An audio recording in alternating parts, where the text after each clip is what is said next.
Okay, so we're going to carry on with the shorter form podcasts. As I discussed in last week's episode, actually not last week, see, I'm used to, a few days ago, we're going to try to make the podcast just shorter, so that if I have an information that, or something kind of happens during the week, right, instead of me waiting till I can accumulate enough data to discuss it on the podcast, I can just put out like shorter episodes, right? So 25 minutes here, maybe 30 minutes there. Just anything that is thought-provoking, inspiring, motivating, but maybe not as long. I feel like we've gotten a really good response from last episodes. I almost said last week's episode. Last episode did really well. Got a lot of emails, a couple DMs as well on Instagram where people are saying like they enjoyed the episode. So it was weird. It was a weird episode, right? Because we talked about, could we be essentially the larva, the human body? Could the human body be a larva, right, of our consciousness or our soul, whatever word you want to use, sort of its transition into a fourth dimensional entity, right? So you think about like a caterpillar. So a caterpillar is only capable of like essentially 2D movement, right? It can go forward and backwards, maybe side to side or whatever, but it stays on the terrain. A caterpillar can not fly, right? So, but it has the potential contained within it to fly. It just cannot at this particular point in history or in time, rather, not history, at a particular point in time, right? But if you look at the entirety of said creature, it's the caterpillar and the butterfly, even though we give them two different names, it's the same individual, it's the same entity, right? If you look at the lifespan of a caterpillar and a butterfly, or as a caterpillar transitions from egg to, worm, I don't know, to butterfly, if you looked at that metamorphosis, the way our scientists say look at the human race or even Earth, like life on Earth, sort of as individuals and as evolutionary, right? You could say that a caterpillar evolves into a butterfly, but that's not what's happening, is it, right? Contained within the caterpillar is the potential to become a butterfly, right? And so I want you to take that same mindset and look at, even if you are scientifically inclined and you do believe in the theory of evolution, right? I don't, but it doesn't matter. It is what it is.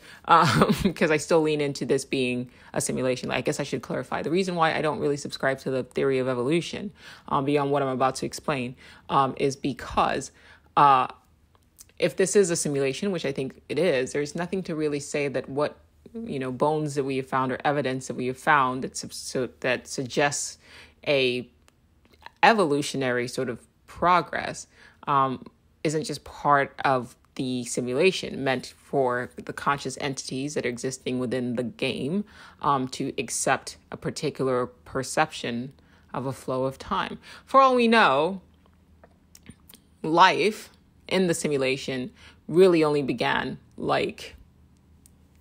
let's just say 500 years ago. We don't really know, right? You don't really know. Okay. So think about everything that we know, even I say know with quotes throughout history, right? Like even things that are going on right now. The official stories we're going to tell about what happened, during COVID are going to be dramatically different. You already know it's going to be dramatically different than what we actually experience. These are facts. I mean, we're already seeing it happen in real time.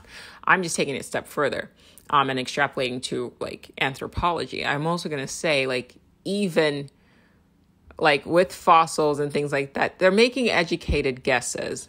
They don't know, right? You find a bunch of bones and you could make, you could assume and say, well, this is what we think happened. And that's what our anthropologists do. But they're just educated guesses.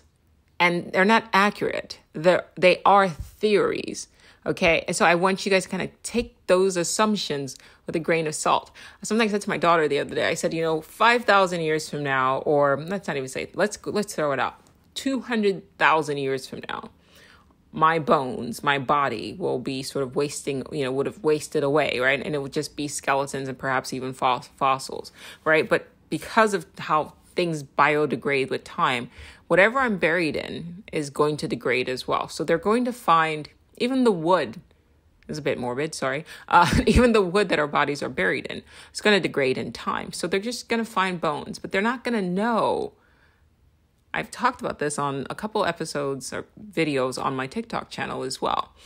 They're not going to know how we live. They have no way of knowing. If you find a bunch of bones, you have no way of knowing, right? And I like thinking about that in terms of even what we think about, like from Cro-Magnons and Neanderthals to, quote, even dinosaur bones, right? For the little that they find and then infer.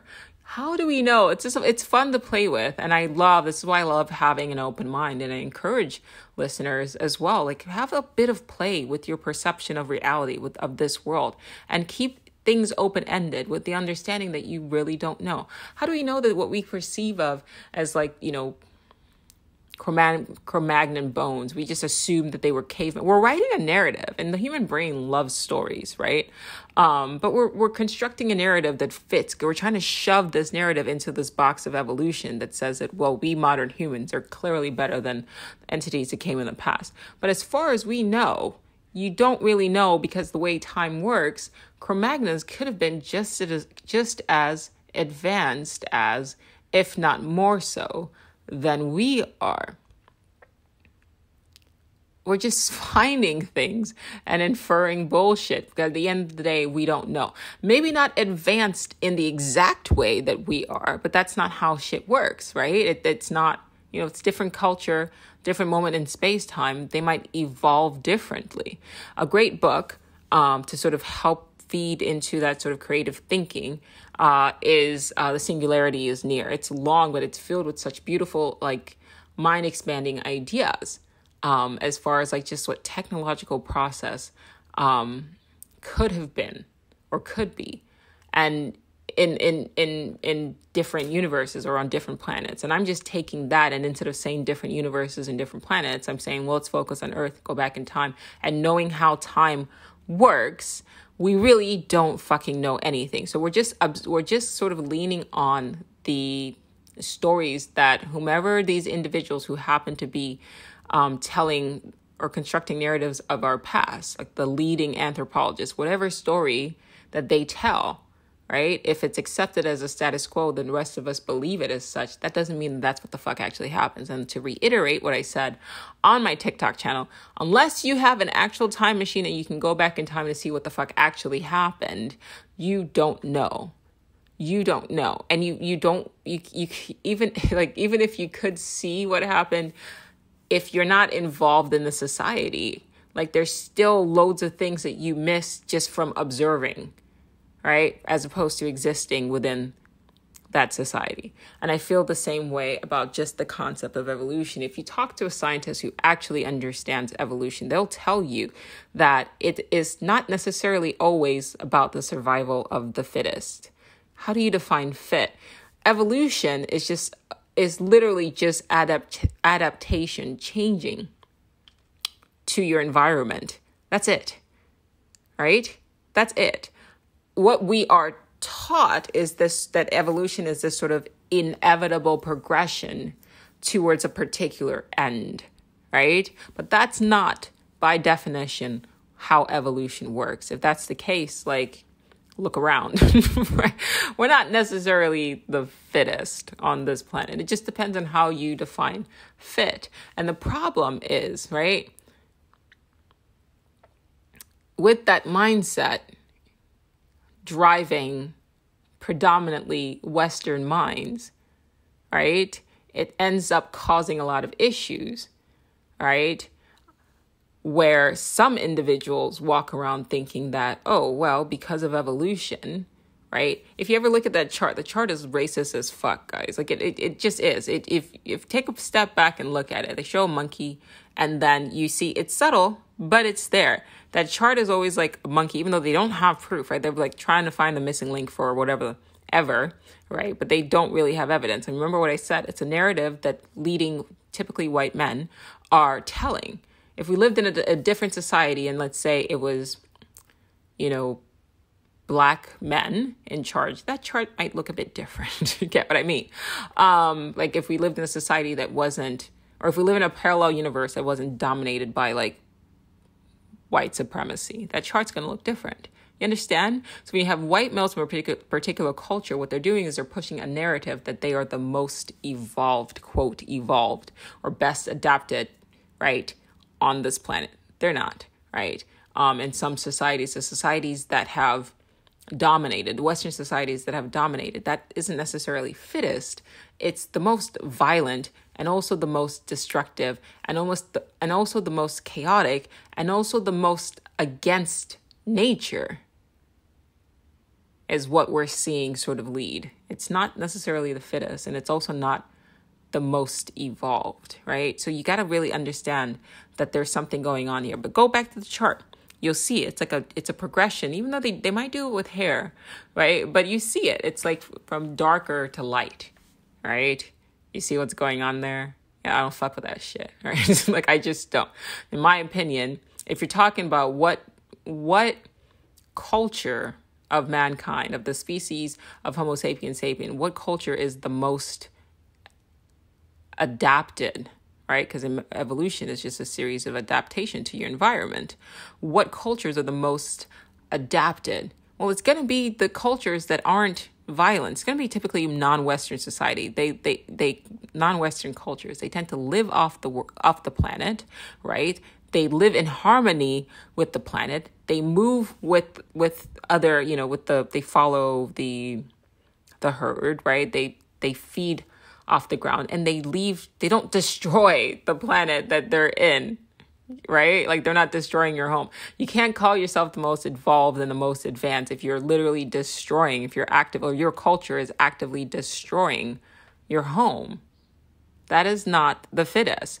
And subsequently, as we are watching and praying and hoping that World War III doesn't fucking break out at any moment in time, we are standing at the precipice of nuclear destruction should something like that happen. It's all in the back of our minds. Even though we might distract ourselves with TikTok videos or podcasts, at the back of our mind, we're all sort of a bit like on the edge, worrying about what the fuck could happen in Europe and across the world.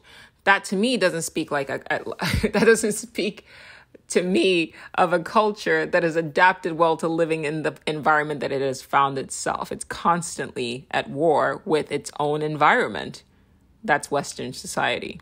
That is not the most, quote, evolved, right, society. It's just not. I mean, if we're being completely candid and honest and we break past our programming, it's just not. It's the most destructive. And it ends up, if we're not mindful and careful and we don't tread gently, we're going to end up destroying our own home, right? So be mindful of the things that you internalize and you take in and accept, and also look at the source, right? Always check the source. Sidebar. But ultimately, if you look at if you are able to take a God's eye view of your soul, a God's eye view of your soul's journey. I had to write that down. Hold on. Paper, a God's eye view of your soul. And what I mean by that is, like, imagine like you are observing a caterpillar. A caterpillar probably isn't aware that at some point in time shit's going to happen and it's going to end up in a larva or a pupa. I was advised that I was mispronouncing pupa. I do like saying pupa. So I might just keep saying pupa. I like the way it sounds. But it's not aware that in its future and at the end of its cycle, and I don't even like saying the word future because time is an illusion. I should say the flow of time is an illusion. It's all it's all there, right? What it becomes, what a caterpillar becomes is contained within the egg, right? What a tree becomes is contained within its seed, right? So all we're doing is experiencing an experience, or I should say, well, all we're doing is witnessing an experience. We're witnessing, I wouldn't even call it growth, right? It's just a process. We're witnessing a process, right? Of egg to butterfly. And that's if you were observing it, from the perspective of like a scientist, right? Or a biologist. So I want you to look at your soul's entire experience, not just in this incarnation, right? That the body that you find yourself looking back at you when you look in the mirror, that's just a moment in space time. And I could even argue that your entire lifespan in this present incarnation, right? Say you live 85 years old, that's a blip in time. But if you are able to take a God's eye view, what would you see, right? Leading up to how you came here to this world and found yourself here, and also where you will end up after you leave this world. Your perception of just what you actually are, because you can't say you believe in a soul and a consciousness and, out of body experiences and, reincarnation. Like, clearly all of these things point to the fact that this is temporary, right? All of this points to the fact that this is temporary. So you can't take all of that and say, okay, I believe in, astral projection and even quantum jumping and all this other stuff like that. You can't say that without addressing or acknowledging the fact that that means that the body is just this thing that you are experiencing. It's part of your process. Okay, so if you can take a God's eye view of your soul, then you aren't a person, right? Or a human being. You just happen to be presently in the human phase, right? Of a total metamorphosis, like a cycle. The reason why I'm kind of revisiting is because a couple of people wanted me to reiterate what I meant. So I love repetition because that's how you learn, right? You didn't learn the English language just by hearing it one time. You had to learn to memorize the alphabet song, right? So that you could use it to understand how to put things together. So repetition is how you learn. Even walking, you got up, took a few steps, fell, got up, took a few steps. The act of, repeating the act is how you learn. So I don't mind reiterating. I'm grateful for people who, for the requests, because this is very important. Might be sort of out of space for some people because there are a lot of people still out there that are so identified with form. And that's okay.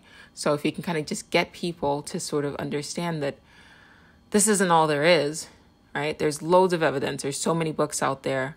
So much research that has been done, even just on astral projection alone. So if you are a skeptic, total skeptic, and you're like, oh, this is bullshit, fine. Just Google CIA astral projection. There's information there, right? So that on some level speaks to the fact that even the CIA is aware that you are not attached. You're not formed. There's something that's projecting. There's an astral body. So you cannot look at yourself just at this moment in space time. You also have to understand that if you take a God's eye view of who you are at an entirety, beyond just the persona, beyond form that you look in the mirror, that face that looks back at you, I should say, when you look in the mirror, that you are also a fourth dimensional being, right? Contained within your consciousness. It's all one. And then if we start playing with the idea of all of time happening at once, then you are already that full dimensional being. And then you're experiencing a process, right? The way a caterpillar, if it was conscious, is sort of experiencing the process of its body shifting from one state, right? Of just being capable of crawling to being capable of flight. And even the human being, we try to emulate flying, right? In a way. I mean, when we talk about angels, which are, in a way, you could argue, you could define angels as, multi-dimensional entities, right? If we want to kind of blend the two, they're seen as being able to fly. I think of that could possibly be an allusion to something else, right? To move in all dimensions, right? Because think about your car. Your car can only go forward, backwards. Now they're working on cars that can turn, shift, right? Those look so fucking cool, right? So it's now they're making your car multidimensional, and then eventually your car will be able to fly. So you can learn a lot about the macro. I enjoy extrapolating, the macro from the micro and vice versa. So I want you guys to really be conscious of the fact this helps also with loss, like a loss of a loved one. I had something really trippy's not the word. Just a couple hours ago, it's still like, it's haunting me. This is like a hard shift, by the way, but I'm going to tie it all together. I was coming home today from picking up my daughter from school. And instead of going on the highway, I decided to take the side roads because the highway was like backed up. As I got off the highway, continue to the 101, there was a young man in front of me with a helmet on and a white t-shirt. And on the back of his shirt, he had like things written on them. And I was like trying to read it, but then I stopped because I was like, I got to look at what I'm doing, because I was driving. And I said out loud to my daughter, like, how he's driving is actually kind of dangerous because he's like out on a motorcycle without the right gear. That's really dangerous. Like if he got into an accident, like he won't make it.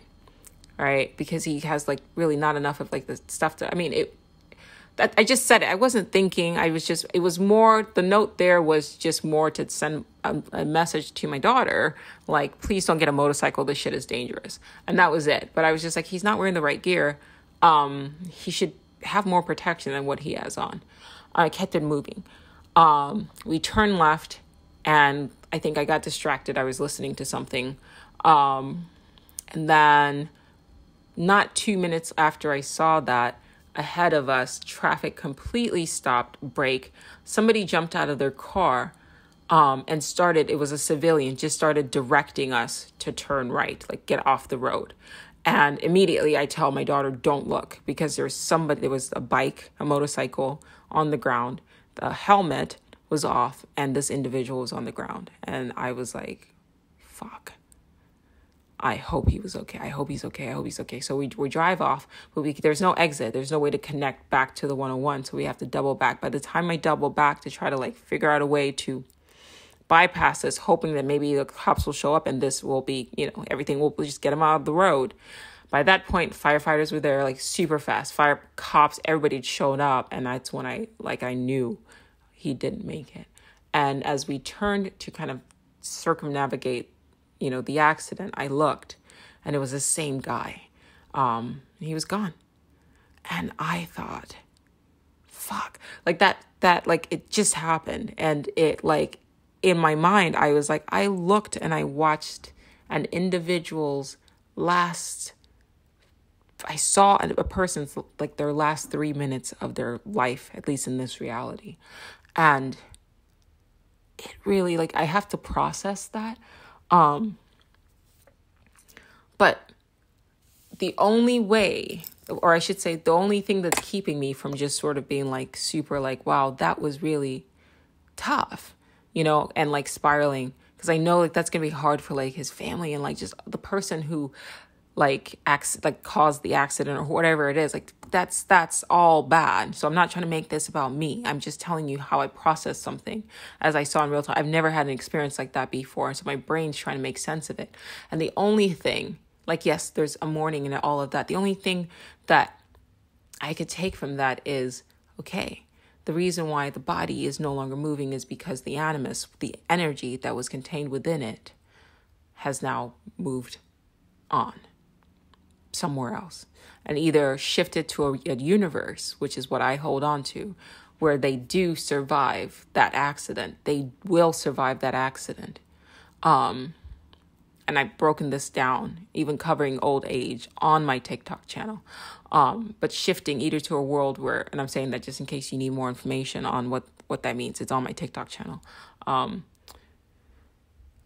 So we witness in that moment, essentially a quantum shift, a consciousness shifting into a parallel universe, shedding his body, shedding his skin in this one. And all we have left is you see it. And I've never seen that in my entire life.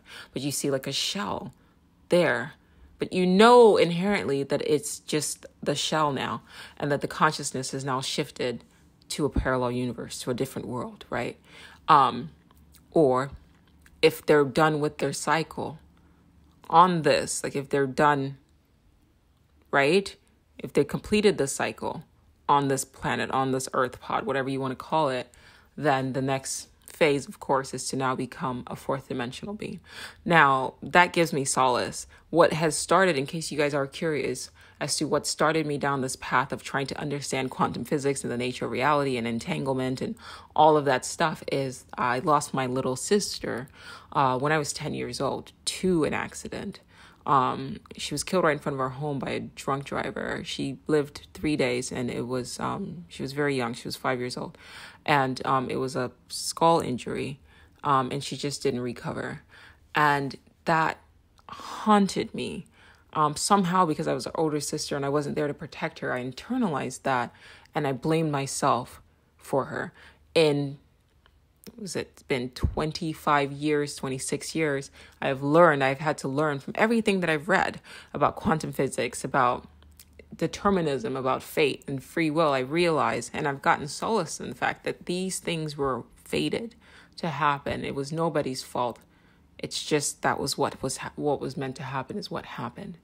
But what it would mean that if there wasn't more than this, it would mean that whatever it is that created this world is inherently cruel and inherently wasteful, right? But we see that even in nature does not like waste, right? It makes the best of what is. It's typically human beings that can't figure that shit out, right? Talk about, quote, evolution. Nature always tidies up things, right? That's even the concept of time and erosion and you know, the solar radiation breaking things down over time, because it does not like waste. And it repurposes everything. So I have learned in my pursuit over trying to make sure that in some way my little sister was somewhere okay. And maybe not in this world, maybe not in this reality where I can experience her grow and have a family and everything like that, but some version of me, she probably isn't even aware of what happened. She probably recovered from that and went on to have a beautiful life with another version of me, and they're probably now besties. That's enough for me. And to know that eventually, once we're all cycled, right, we're all finished our cycle, we would move on somewhere into the fourth dimension, right? And what I mean by fourth dimension is a fourth dimensional being is a being who is not confined to the rules and the laws of like experiencing time in a linear fashion. That's what a fourth dimensional being is. They're not bound by the laws of physics. It's like the same thing as, and it's just a different form, right? You just embody now a different form, a 4D body as opposed to 3D body, which we have. Same thing as a caterpillar, right? In order for a caterpillar to become a butterfly, it has to shift out of the form that is only bound to the ground, right? You could call the caterpillar's body a lower dimensional sort of being. It doesn't mean anything. It doesn't mean a caterpillar is evil. It just means that it's, confined. It's just heavier. It's denser, if you will. But it eventually transitions into a butterfly. It becomes lighter, and then you watch butterflies move, right? They're not bound by the same laws of physics, right?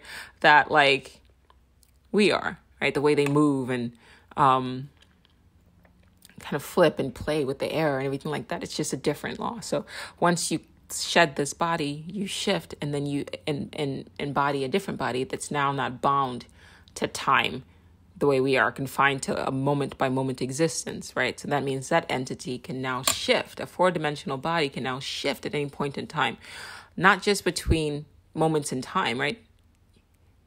They can go to the past, they can go to the future and have greater awareness of our entire history, future, past, present, be able to perceive all of that, which is what some people have said, aliens or future versions of humanity or your future self is, right? So they can come back and also sort of guide you, kind of like a Socrates daemon, right? Socrates daemon, Anthony Peake has written in one of his books that Socrates daemon was essentially his future self who had already sort of lived this life, morphed into a fourth dimensional being, and then traveled back in time to the beginning of its life to sort of help him, right? Live the life again, but with slight variations, right? And which is why you have deja vu. Ta-da. All fun stuff. And so just wanted to leave you guys with that information. Once again, this is kind of a revisiting the episode from like just a couple of days ago. But I think what we're going to do is maybe we'll see how it plays out. But maybe each week, even though we shorten the episodes, it's just sort of like a continuation of like the whatever episode was started, in the beginning of the week. So that's what I would like to do, right? Instead of splitting it into like 3 parts, just building upon it. Not calling it evolution, just part of a unit, a process, right? It's all the same topic, which is an expansion of what it means to like morph into a 4th dimensional being, our entire process, taking a God's eye view of who you are as a person. I had a conversation with one of my friends, and I said to them, it's interesting because we have this sort of nice sort of sense of like familiarity with each other, and we had that right away. And I said, if we are looking at ourselves from like this moment in time, right, it seems like, we've never, we didn't really, we're just like getting to know each other, whatever, right? We've only known each other for a relatively, compared to all of our entire lives, right? A relatively short period of time. But then where does that sense of familiarity come from? I don't ignore how I feel about a person energetically. And there's some people you meet and the vibe's just off. But if you're only focused on a particular moment in space time, right, you're not seeing the entire caterpillar, you're not seeing the entire butterfly, you're not seeing the entire process. So if you take a God's eye view of you and your friends or your spouse or your loved ones, there may be more going on than what meets the eye, right? So the person that you meet that maybe gives you sort of a weird vibe, could be that in a past life you had, right? Because you have to really be mindful. Like, we have to shake up from just looking at things as they are at face value. Please understand that there's more going on to this world than meets the eye. I've started reading a holographic universe, and after I record a video for TikTok that I want to do about where I think, what I really think AI is and how it connects to human beings, the next step is really going to delve into like the holographic nature of our reality and what that really means in the grand scheme. And I'm going to weave in like augmented reality and all of that stuff. We're going to talk about black holes. We're talking about like astrophysics. We're going to pull it all fucking together and tell a brilliant story, shape a beautiful theory as to like what exactly this world could be. So keep that in mind. It's coming. I'm about to be more active as well. So lots of really fun ideas coming at you. But that said, you have to look at your interactions with everyone as beyond what you're observing right now. You are just in a process. You're just caught right now in a moment in time of an entire process that, once again, if you could take a God's eye view, that person that you're interacting with has probably been there with you since, for several incarnations, several loops or whatever. So the reason why they feel familiar is you have to put memory aside, right? We know that memory, some people who like talk about reincarnation and things like that, like the issue here with looping is that you forget, right? Right? Same thing with your dreams. You might have dreams of your future, but then you forget, right? And then some people have said maybe that's what deja vu is. But that person that you're interacting with might feel familiar, even though you don't have the knowledge, you don't have the memories of your first go or your second go. But that could be your first interaction with them, or the second interaction with them, or your fourth interaction with them. You don't know. So I'm leaning more and I'm learning more to trust how things make me feel, not so much what I know. I mean, I definitely lean on what I know, obviously, but I also pay attention now to like intuition and how I feel intrinsically around people, because I'm trying to now start taking a timeless view of things, a God's eye view of things, right? This is not my first go. This is not my first interaction. If I am in the process of becoming the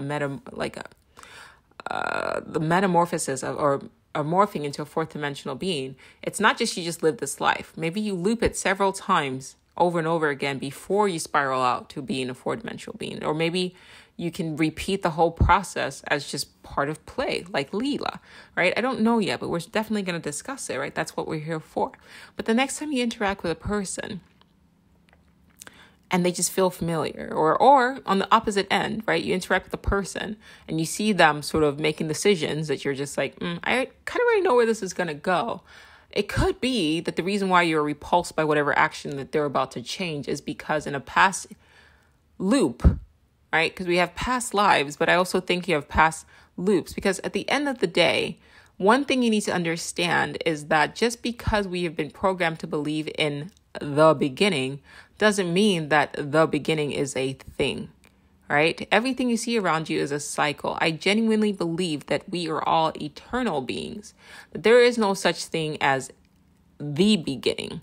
There are beginnings, but not one beginning. It's a circle. It's a cycle, right? So really take a step back and look at yourself, not just because that's what they like to do, right? They tell us like we're just these insignificant specks of blah, blah, whatever the fuck.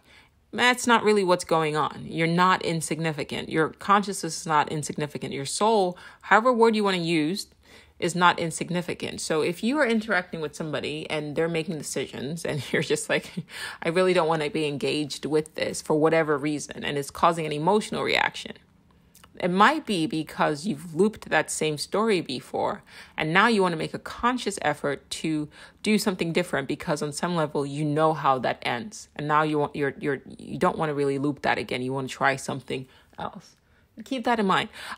Sometimes I struggle with this podcast because I know I say a lot of stuff, and I'm just like, I hope I'm fucking making sense, because there is science to back up what I'm saying. I mean, there is. It may not be generally accepted science, but if by what we define or how we define science is, something that's brought forth by scientists, that we don't define science as just what's being accepted by the mainstream. There are some, quote, fringe sciences that these individuals, Dean Rading is one that pops into mind, and there are others, Bruce Talbot, these are individuals, Carl Pribram, David Bohm, who came up with theories that might challenge the status quo. And they believe just as strongly that their theories are valid as any sort of leading or generally accepted theory, right? It's just that they're not as accepted, right? Their ideas are not, they kind of challenge the status quo, but they're still scientists. So what they present, if it's well researched and it's, well explained, what they present is just as worthy of taking in and considering as, what is sort of taught to the general public at large. And that's what we try to do. We try to explore these topics and have healthy discussions and keep our minds open. Just don't expect any answers. You're going to get loads of questions, loads of theories, loads of ways of looking at things, different ways of looking at things. I have no answers for you. And I think that that's a good thing, because once I give you an answer, I then confine your brain into a fixed point in time, right? Wave particle duality, right? I want us to stay in the wave state, which is how the majority of our universe is, right? It's constantly, until your consciousness fixes it to a particle. For the most part, everything's wavy, right? So let's just keep it wavy. Let's just keep it okay, that could be a possibility, but that could also be a possibility, and that's okay, right? You won't know until All right. So thanks for listening. This is a short one. I like this. Straight to the point. 38 minutes. Not bad. Look out for another episode, kind of building up on this and then adding more things as they come along in a few days. All right. Happy Thursday. Thanks for listening.